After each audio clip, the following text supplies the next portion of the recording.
সেটি তারা না করে তারা উচ্চ আদালতকে ব্যবহার করে তাদের পক্ষে নেওয়ার জন্য তারা এই সিদ্ধান্ত নিয়েছে।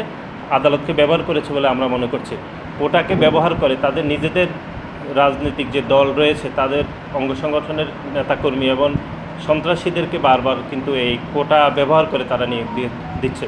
যে অবৈধ প্রধানমন্ত্রী শেখ হাসিনা সেটিকে কোটা সংস্কার না করে সেটিকে উদ্দেশ্যপ্রণোদিতভাবে সংসদে দাঁড়িয়ে এবং শিক্ষার্থীদের প্রতি উম্মা প্রকাশ করে তিনি সেটি বাতিল করেছেন। 2018 সালে যে কোটা সংস্কার আন্দোলন হয়েছিল সেটি আসলে কোটা সংস্কার আন্দোলন তখনকার সময়ে আমরা চেয়েছিলাম এবং আমরা এখানে যারা রয়েছে আমরা সবাই কিন্তু সেই আন্দোলনে সম্পৃক্ত ছিলাম।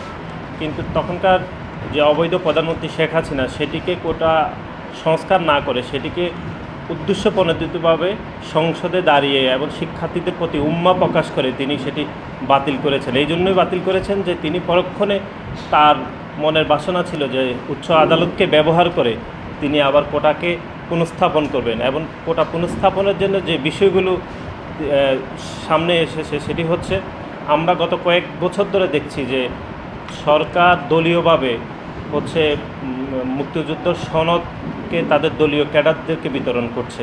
এটি একটি উদ্দেশ্য হচ্ছে তারা কোটাকে ব্যবহার করে তাদের নিজেদের রাজনৈতিক যে দল রয়েছে তাদের অঙ্গ সংগঠনের নেতাকর্মী এবং সন্ত্রাসীদেরকে বারবার কিন্তু এই কোটা ব্যবহার করে তারা নিয়ে দিচ্ছে।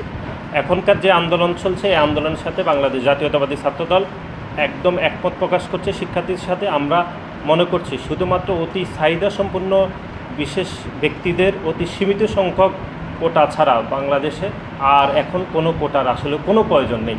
এটি আমাদের এখন বর্তমান সময়ে আমাদের স্টান।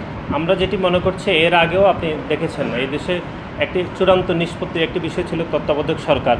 এটি সরকার সেই চূড়ান্ত নিষ্পত্তির একটি বিষয়কে আদালতকে ব্যবহার করে তারা এটিকে হচ্ছে ভিন্ন খাতে নিয়েছে এবং তাদের পক্ষে অবলম্বন করেছে। ঠিক তেমনি কোটার যে বিষয়টি এটি একটি চূড়ান্ত বিষয় ছিল, সেটি তারা না করে তারা উচ্চ আদালতকে ব্যবহার করে তাদের পক্ষে নেওয়ার জন্য তারা এই সিদ্ধান্ত নিয়েছে। আদালতকে ব্যবহার করেছে বলে আমরা মনে করছি। আমরা এটি মনে করছি যে চলমান শিক্ষার্থীদের যে আন্দোলন চলছে এই আন্দোলন অত্যন্ত যৌক্তিক।